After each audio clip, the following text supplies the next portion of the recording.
Welcome back. Wisconsin versus Jesse Kurczewski is underway. We just heard the opening statements from the prosecutor. Before we hear from the defense, I'd like to welcome my guest for this hour and trial attorney Mike Jaafar. All right, gentlemen, thank you for joining.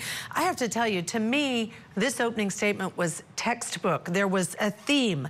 There were going through the elements of exactly what the evidence would show and why it proves each element. Motive, means, opportunity by the defendant in this case. I think so too. And let me ask this, because the counts, usually follow the money as more of just the motive. But in this case, there's first-degree intentional homicide. And then we also have the two charges related to the money, the theft of movable property over $100,000, and then the theft of movable property from $10,000 to $100,000. So what I want to ask about that is, does that mean that the money piece isn't just about the motive, but also elements of a crime? Michael, I'm so sorry. Yes, go ahead, Michael. Yeah, it's okay. Yeah, absolutely. She's charged with 3 crimes at this point, and so they are proving each and every single crime. And ironically, the financial crimes are serving as the motive for the murder crime.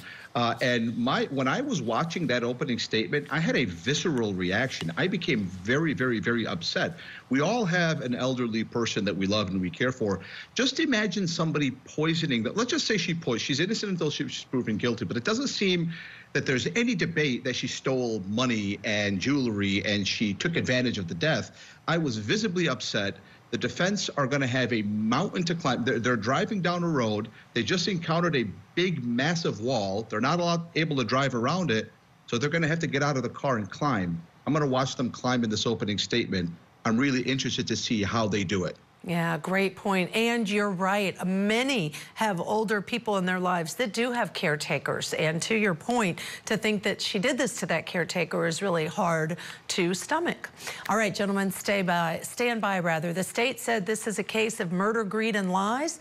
What will the defense say to Michael's point? Let's go back into court for their opening statement. What a better time than to bring in our guest for this hour, trial attorney Mike Jaafar. Michael, so I think setting up some tall orders for this defense, because he's challenging some of the evidence. He admits he's bringing in an expert about the poisoning to testify to that, but he also says the FBI believed these checks were forged. There was an objection by the state. He's going to have to, either through cross-examination or through their own evidence, now present this to the jury in order to stand by what he's promised them. I think that might be tough to do.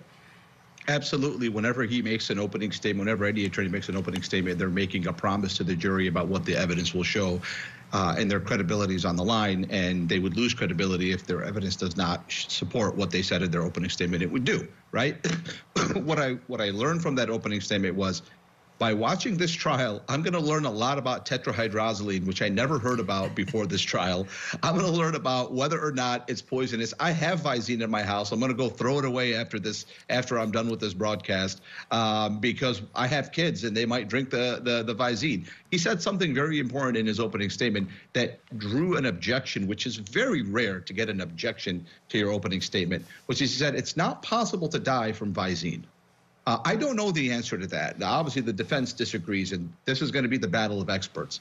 But it seems to me like their explanation for the checks, watching the opening statements, I think it seems to me like this girl, whether she killed the victim or not, she stole this money. But I assumed he would say something like she thought she was entitled to it. She was like her daughter.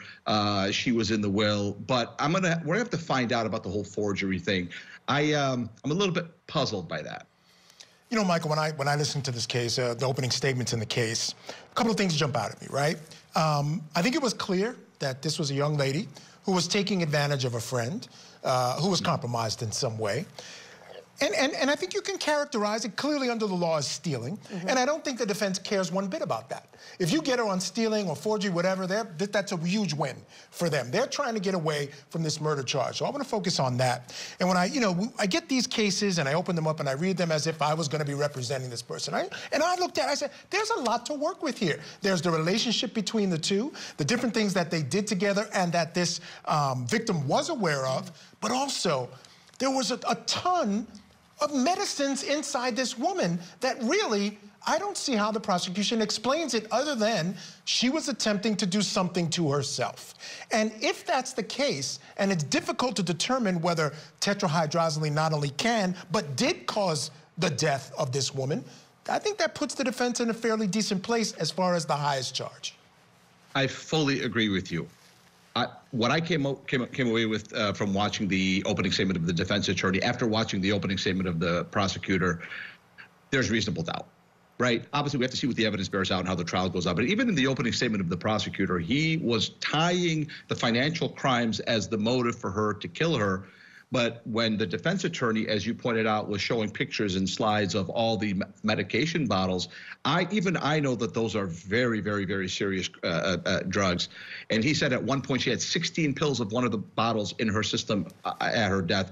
There is definitely reasonable doubt. Look, this poor victim obviously was not doing well. She was in terrible health, and she was taking some pretty high-end medications. And we know that people die from these medications, right? If they abuse them.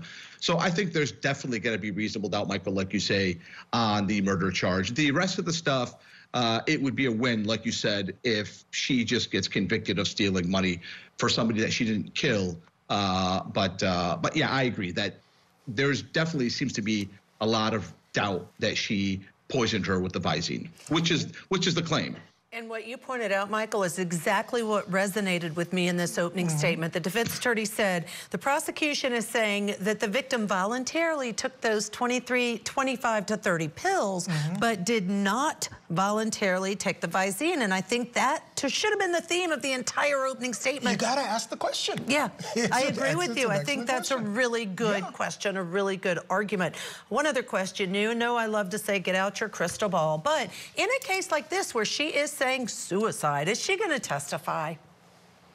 You know what? When she was crying in the courtroom during the opening statement of her attorney, when he said she's like, we can see it now. She's a daughter to her. She loved her. If she can mimic that, if she can move her chair from the defense table to the jury, to the witness box and cry on cue there, we may even see a confession of her stealing the money because she made a mistake. We don't know, right? But if she testifies, I mean, first of all, it really depends on what the evidence shows on the financial component.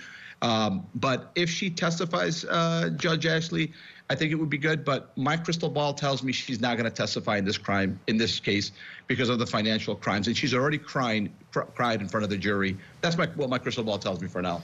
I'm going to take your crystal ball. There's my crystal ball, yes. And I say she is going to testify, and I'll tell you why. Why? She's already posted, Michael, on social media that, how can you charge me with stealing money that was given to me? How can you charge me with killing someone who wanted to kill or killed themselves? So she feels very strongly about not only the relationship, it tells me, but also what happened to this woman. She considers her a mom. I see her being very indignant about it. I see some emotion there, which I think, as Mike said, will help her. If she's willing to concede, like he said, a little bit of the stealing, I think she takes the stand, and I think it serves her well. I think she'll take the stand too, Michael. Yep, we're going to wait and see. All right, coming up, the first witness is called to the stand. That's right on the other side of this break. Welcome back to Court TV Live. Michael Ayala here with Judge Ashley Wilcott. Before we go back into court, let me bring in our guest, still with us, trial attorney Michael Jaafar. Michael, what I want to ask you is, we just heard from a deputy who was on the scene initially. We heard about a letter. It was an interesting letter. It had things to do on it, and it certainly sounded like someone who was preparing not to be at home. It also sounded like it was someone who was preparing perhaps to be in a hospital rather than dead. And then it also had a bit of a, what do they call, a living will. I mean, all those things point to the idea that this was someone who maybe was thinking about hurting herself in some way. How helpful is that either way? I think this is very helpful to the defense, because while she's not telling people, hey, I'm about to kill myself, obviously that would be very helpful to the defense. It just shows that the person was in a bad state of mind, was in a bad health state, and was not doing well. And so I think this is more helpful to the defense than it is to the prosecution, in my opinion. Yeah, I agree. I think at the very least she was contemplating the idea that maybe hurting herself and that she'd end up in a hospital. And you have to say, maybe dead. Maybe. I don't know. There's going to be a lot of evidence in this case. There's a lot. Yes, there's going to be a lot of nuance here. Yeah, I'm not quite buying it, but I think to your point, the evidence may push me that direction. We'll just have to wait and see. Thank you, Michael Jaafar, as always, for joining us. Really appreciate you.